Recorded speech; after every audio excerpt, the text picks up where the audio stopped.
Namaste, Acharya Ji. My name is Sangeeta and I'm from USA. My question is regarding my mother's sudden death. She and my father, 80 years old and 86 years old, went to Kufri Simla last year for a vacation. And as soon as they reached there late in the evening, my mother, she suffered some breathing problems. And before she reached the hospital, she lost her life. It was all of a sudden, and she had no other medical history of any diseases. What we are coping right now is this sudden death. And now that the grief that I'm going through is, I want to ask a question. Is her sudden death a destiny, her karma, or something else? Because we read in the scriptures that there is always like a divine intervention that could have happened and saved her life and given her an oxygen cylinder or reached her to the hospital on time. So is there something called as divine destiny, divine intervention, or is this just a destiny and we have to accept it? That's my question, Acharya Ji. It's neither divinity nor destiny are very relevant words here. You see, you look at this glass. This has many molecules. Okay. Let's say there is a certain element named X here. A very large number of molecules. Now, all those molecules are similar, very similar, right? Still, their velocities vary from minus infinity to plus infinity. The same thing. Not that nobody has.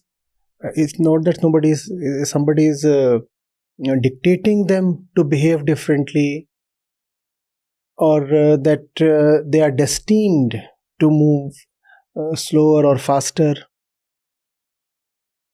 It's just randomness. So if you will look at the velocity distribution of these molecules, you'll have to bear with a little bit of statistics, but it might help.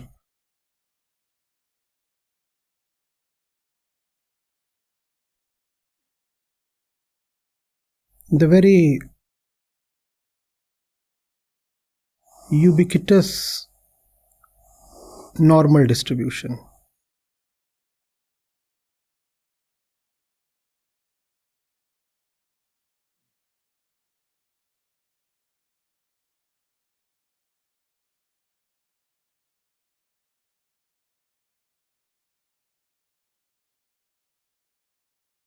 They are all similar. There is no difference really between them, right? Camera will soon focus on it and you'll get a very clear view. Still, you will have certain molecules here. This is the number of molecules, and this axis represents the velocity, right? Same, no difference at all. Yet certain molecules will have a very large velocity. The axis goes right till infinity, does not stop anywhere. But we won't say till infinity, let's say till here. Certain molecules will have very large velocity, large positive velocity, moving in one particular direction. Certain molecules will have a very large negative velocity. Most molecules, because this is the number of molecules, most molecules will have a velocity around the mean, the average. And these velocities keep changing also, because they operate in what can be called as popularly the Brownian motion.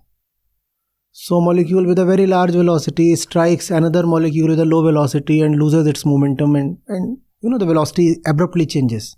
They are all the time colliding with each other.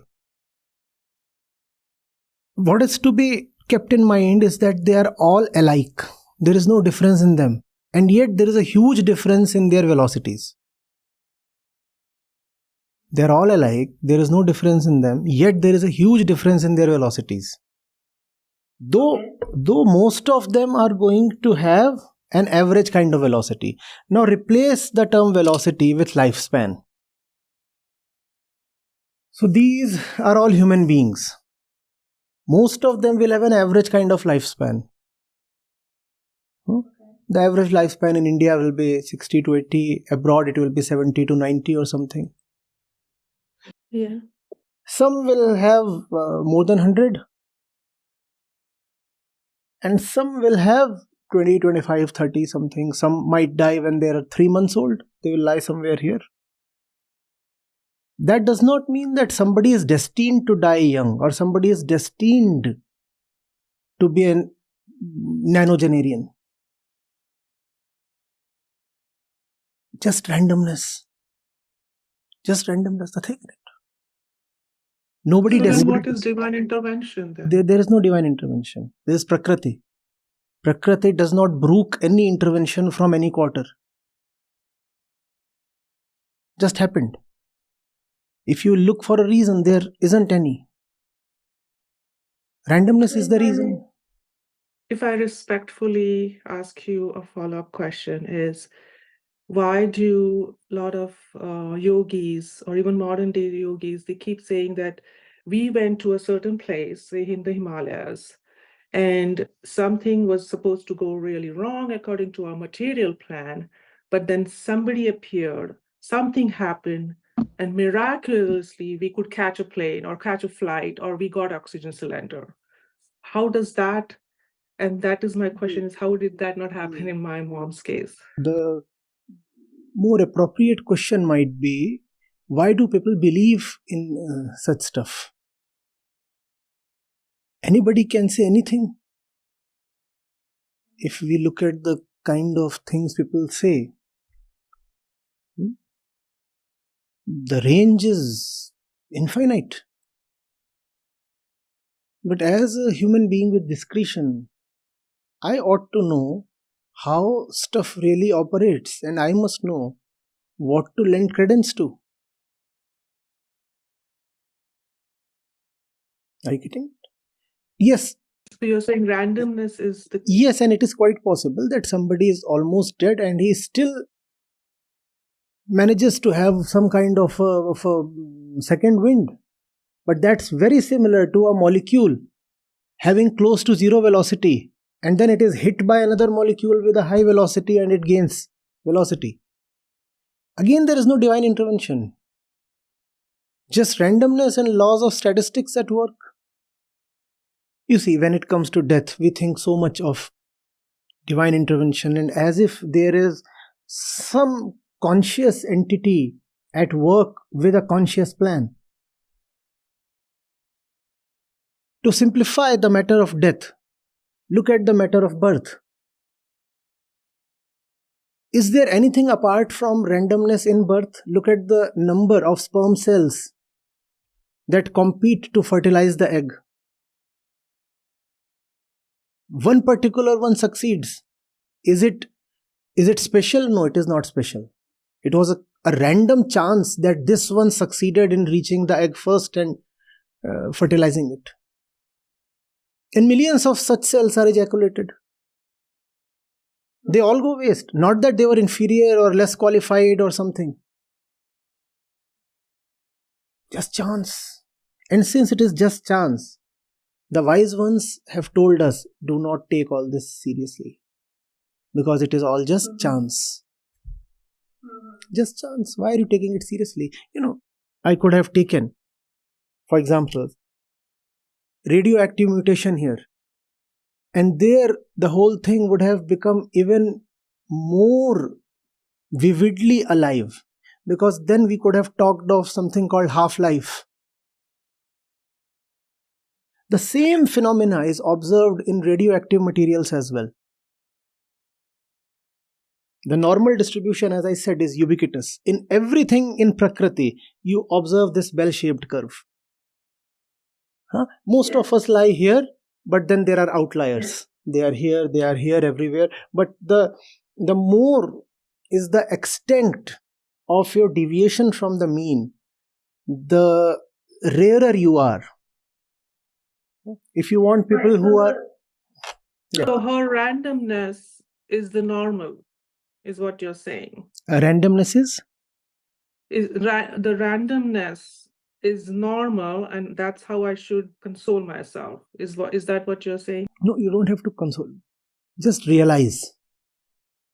Just realize that things do not move as per our plan. Sure.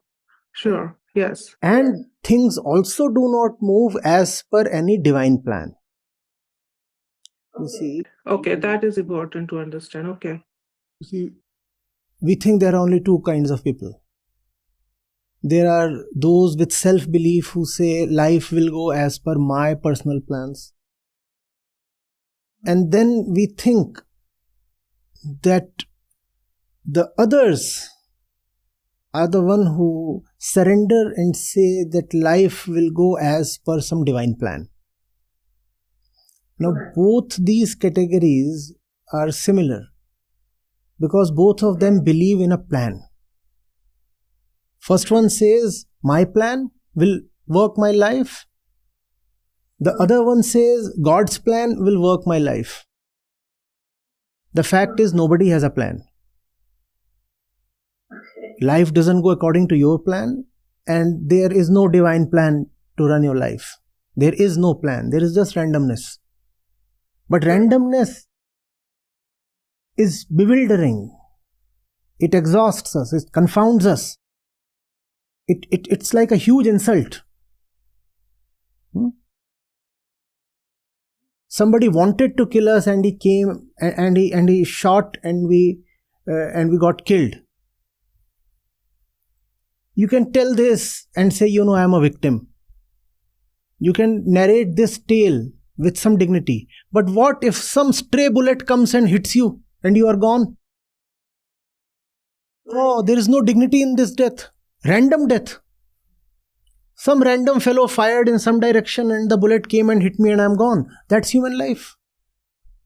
Because randomness is an affront to our so-called dignity, so we don't want to acknowledge it. We want to believe somebody did it with purpose. There is nobody doing it purposefully. It is just happening.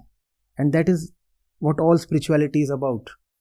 It is just happening. Nobody is doing it. It's random. Therefore, there is no doer. But we posit a plan. In positing a plan, we are positing a doer. By thinking of a plan, we are reinforcing our belief in the ego. Because if there is a plan, then there has to be a planner. And who would be the planner? The ego. So we want to believe in the ego, so we want to believe in the planner and therefore the plan. The fact is there is no plan anywhere. It's just happening. And since it is just happening, therefore, teachers like Krishna tell us, don't take it seriously. Don't take it seriously. Don't give it too much weightage. Don't lean too much on it. Don't get too attached to it. Prakriti won't listen to your attachments. Prakriti has no respect for your beliefs or feelings or emotions or whatever. Why? Why? Because your feelings, etc. are not yours at all. Prakriti knows your feelings better than you do. Prakriti knows where your feelings are coming from. Where are they coming from? Prakriti itself. But you go to her and say, these are my feelings. Kindly acknowledge and respect. Prakriti says, what? What you're calling as feelings is just my randomness in action. And what you're calling as your feelings, well, you do not exist. So what do you want me to respect? There is nothing to respect. We come, we go, just as waves rise and fall in the ocean. There is no rhyme or reason there. Though I fully appreciate and respect that when it comes to loved ones, we want to bring the whole episode to a closure. Right. We want to believe something happened, so we must know why it happened. We die just as we come, randomly. There's nothing to it. And if we can, it's hard to swallow it, but if we can acknowledge, it would set us free. Yes, you're right. I'm on that path, and I don't want to take much of your time, but the last thing I will say is that for past 1 year, I have been grieving, and it is very ironic, and it is probably your blessing on me, and that tomorrow is her first death anniversary according to the Tithi, and you took my question today. So I'm really, really grateful to you, Acharya Ji. I wish you all the best, always. I'm thankful. Thank you, sir.